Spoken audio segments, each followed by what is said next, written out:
Hi there, everyone. Hope all of you are okay. Glad to have you back here on my Reality Check Leadership podcast.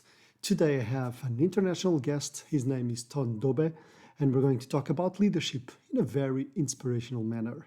Stay tuned.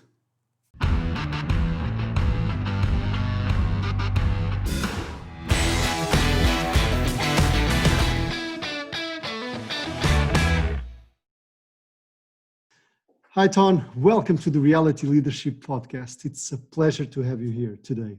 How are you? Well, first of all, pleasure from my side to be invited on your show. It's great to speak to you again. It's been a long time since we last met at Unit 4. True, exactly. And to be really honest about how am I doing? Great. And this morning I posted a short post on LinkedIn about the kind of the fascinating things that can happen when you just start. Exactly. I'm a big believer of. I heard the news a couple of days ago that my podcast, because we're host colleagues, was voted to be amongst the top 50 to listen to in 2021. And of course, that's music. Congratulations, Ton. It's well deserved. But it proves again that just start works, even if you don't expect an outcome. Thanks. That makes perfect sense, and congratulations for that. We know each other from the past, and it makes perfect sense to have you here. You're such an inspiration in everything you do, your book, your podcast, your company. So, Ton, I would like to ask you first, this is something I do to all my guests, is to share a bit about you. Who are you? And what drives your passion on a daily basis right now? Interesting question. I could talk about this for an hour. I'm the son of a tulip but farmer. We don't have an hour. No, I know. Well, kind of where I come from, I'm the son of a tulip farmer. So I grew up in the Netherlands, living in Spain these days with my family. I've been living here for 12 years. I've always been in the business software space, sales marketing, product management, product marketing. And I think the last 1.5 years that you remember, I was chief evangelist at a company called Unit 4. So for me, it's always about what's next in the future. That drives me. And what I'm really passionate about, energized by, is what we can do with technology to make an impact on customers, to help customers make a bigger impact. And that is what I started, the background of the company that I started 3.5 years ago almost, whereby I help business software companies around the world to stand out in their marketplace, but ideally become a remarkable software business. So a software company that people just keep talking about. Which makes sense, because it's also the name of your book, which is The Remarkable Effect. Exactly. Which, can you tell me a bit about it? What is behind The Remarkable Effect? Well, that's the story actually, that when I came from Unit 4 and I started my own company, of course I didn't have 4,000 people behind me anymore that were where I was working and where I was hearing new things and so on. So I had to do it all by myself.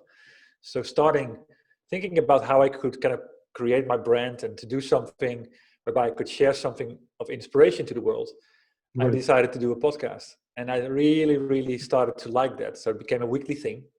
And after a year or so, someone came to me and said, there's a lot of value in the podcast. I mean, just for your own podcast, there's all these management lessons and the mistakes that have been made and the lessons learned and the key takeaways.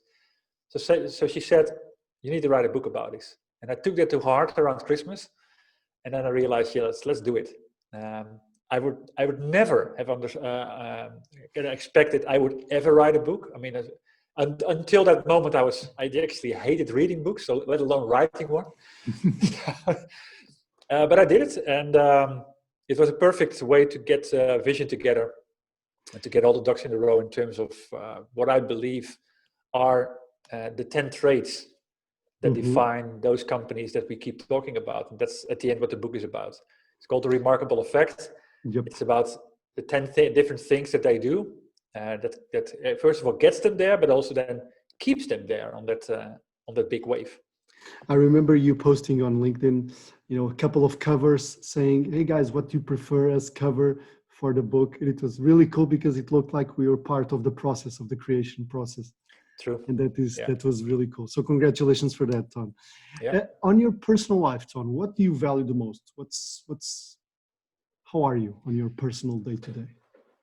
I mean, I think I go back to also my revelation in terms of who I want to work with and who I don't want to work with. Because initially, when I started my business, I was like, yeah, my business is about helping B2B software companies, and then it became Right. B2B software leaders. And realizing at the end, after going through that I deliver my best work and get most energy from people that define their success by the value that they help their customers deliver. And knowing that and doing that well and exceeding on that, they also know that the value will then come back to them in possibly amounts that they couldn't even have forecasted. That's a very important thing. It's the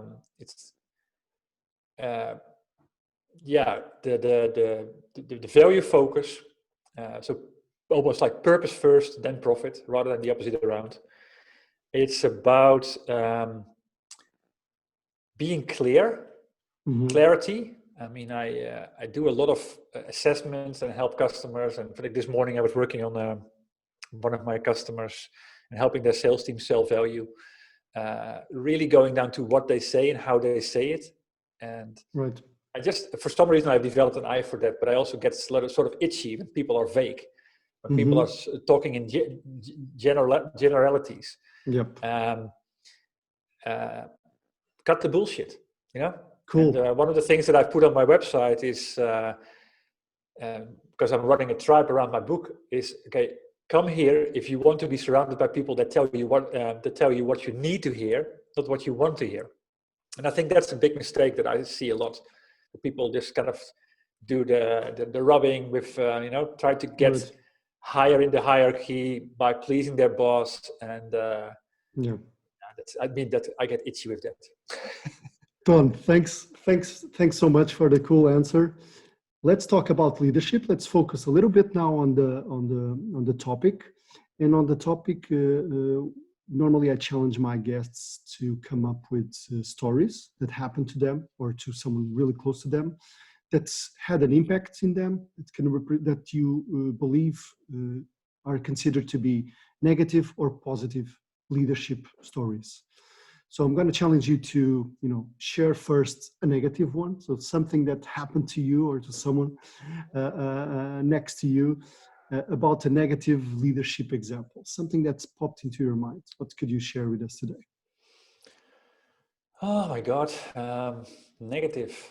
Yeah, something that. Yeah, well, I mean, I think it's the part that I got really, where I sort of felt, maybe not puzzled, but almost, how do you say that? Not being taken seriously. At the time, I think it was when Unit 4 did its delisting and became part of private equity. Right.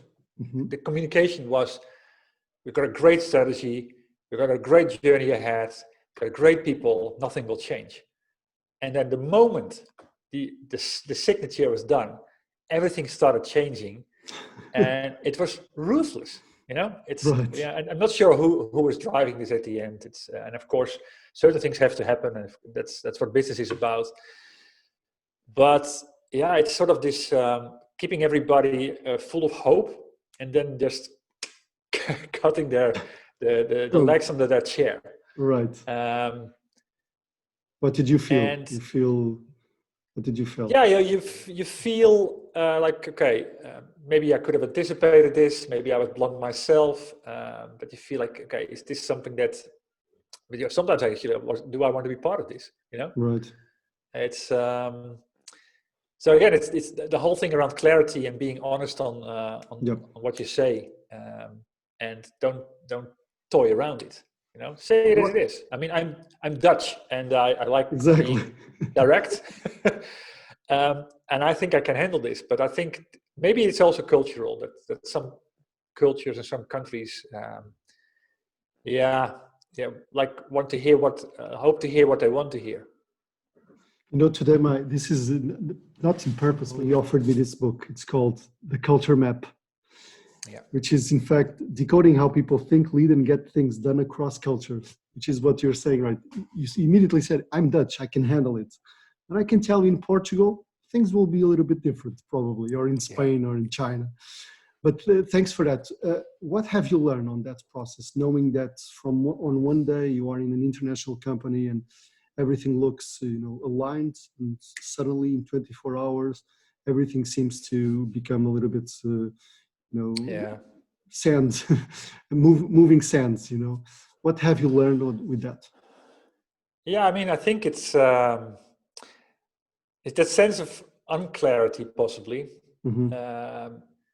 Yeah, you just create kind of a negative vibe, and likely what will happen, and in a great number of cases it did happen. Your best people will leave. They see there's opportunities out there, and they take them as they come. And Yeah. I think when you're clear about things, and when you tell things as they are, and of course sometimes things are hard to swallow, but if the right argumentation around it, these things need to happen. Ton, great That's where example. you can, but you create a trust with people. And, great example. Thank you very much for sharing that. Let's go to the opposite side now. So, what have an example that has inspired you of true leadership, of positive leadership?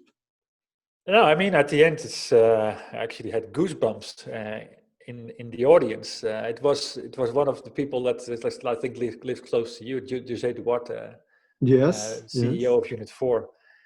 I mean, his leadership style I always admired and Mm-hmm. got inspired by, in terms of Likewise. how he could take people on a journey and Yes. motivate people. And I remember those days when he calls out like, okay, how did he put it? It ends here, no one else is going to do it. It's us. We have to do this. Mm-hmm. So if you're up to this, and you like where we're going, you stay. And if not, there's the door. Feel free to go. But we need everybody here to be committed, because this is the team that's going to do it. Right. Yeah, I mean, I've seen people in tears that day, in terms of, okay, that you want to belong to that group, and that you're there together to create something magic. So I mean, really, it is appreciated that type of leadership, the clarity on it. I'm nodding because what you felt. It's exactly what I felt, and I have the same. I feel the same type of inspiration with José. When I left Unit 4 6 months ago, José was one of the immediate persons that's connected to me and asked me, Luis, how are you? All good? And I thought, come on, a CEO that I had 3 years ago, he just sent me a message saying, how are you? All good? That was, that using the adjective, it was remarkable, because that meant something. He was inspirational, but at the same time, he was able to create this connection with people. And that's something I really loved. Yeah. Ton, thank you so much. That was also a really, really cool one, and next close to me, which is even better. Yeah. We have time for one or two extra questions, and one of the questions I would like to ask you is, focusing a bit on leadership once again, what piece of advice would you share with someone that is on the path to become a leader, or that has been challenged to become a leader? Very good question. I mean, I ask this question all the time to the people that I interview. Is it good to be on the other side? No, but it's a very good thing to do. Right. I would say enable people. You're a leader, but nothing happens. At the end, you need to make things happen, but it's not because of you. I think together as a team, you're stronger. So it's more of a servant leadership. Enable people to be their very, very best. Surround you with people that are smarter than you. That is also a good one. Very hard. Make sure that everybody is aligned. And that's also in regard to that alignment, that you have incentives and the same type of measures that keep you aligned. Because I've seen so many times that there are different objectives, and that takes a company in different directions. I was talking at an interview with someone on my podcast who is currently creating a movement around radical products. and Radhika Dut. And she was talking about the fact that often organizations are running at full speed, but don't have velocity. And that's your role as a leader, you know, in order to get everybody focused on the same end goal.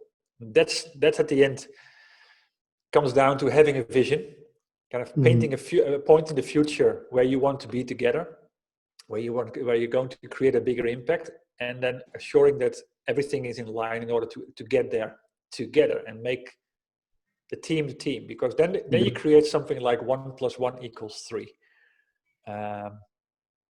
It's the same as you see, for example, in football games, when there's a lot of individuals rather than a team or a group that's a team. The team that almost always wins. Yep. And, Ton, it's an art. Thanks for that. I really like the enable people to succeed. That part is really makes it clearly resonates to me.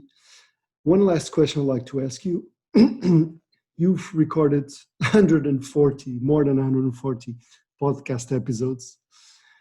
I know this is a very difficult exercise, but tell us a story about, something that was really cool that happened on one of those episodes.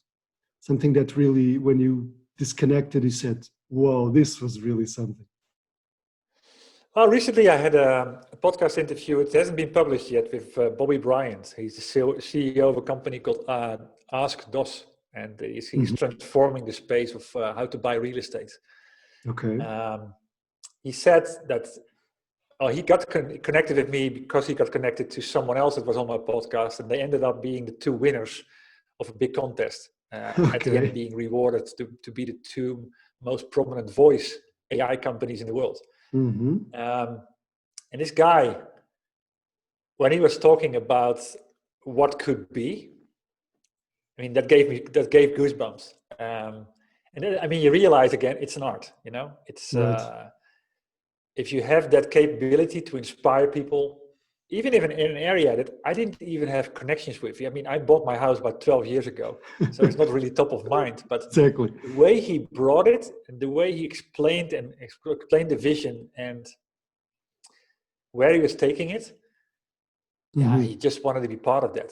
And these are the stories that, it proves again, stories always win. Whether you're in marketing, whether you're in leadership, whether you're in sales. We often keep things so dry and dull, but it's the stories that captivate and that people remember. And, I like that on your podcast, every description of the episode starts with, "Today the story is," or it's always about a story, which means that it drags you to see, okay, what's this story about? What's the beginning, the middle, and the end? Yeah, exactly. Cool, that's great. I'll definitely hear it. Ton, I have to say goodbye, although I would love to continue to have a bigger conversation with you. But once again, I'd like to thank you for the time and generosity for being here, for sharing a little bit about your views, about what you've been doing. And I wish you and your projects all the success, and we'll see each other around soon, probably. Absolutely. And COVID is gone. And exactly. Because you are in Spain, right? You're not so far away. And even if it was the Netherlands, Yeah, exactly. It's also my book at the end. The main journey and the main story of my book is my journey towards Nazareth. So it's the biggest thing on my list to get back to that place. And incredible. I'll let you know. Ton, thank you so much. All the success. Thank you. Thank you. Pleasure.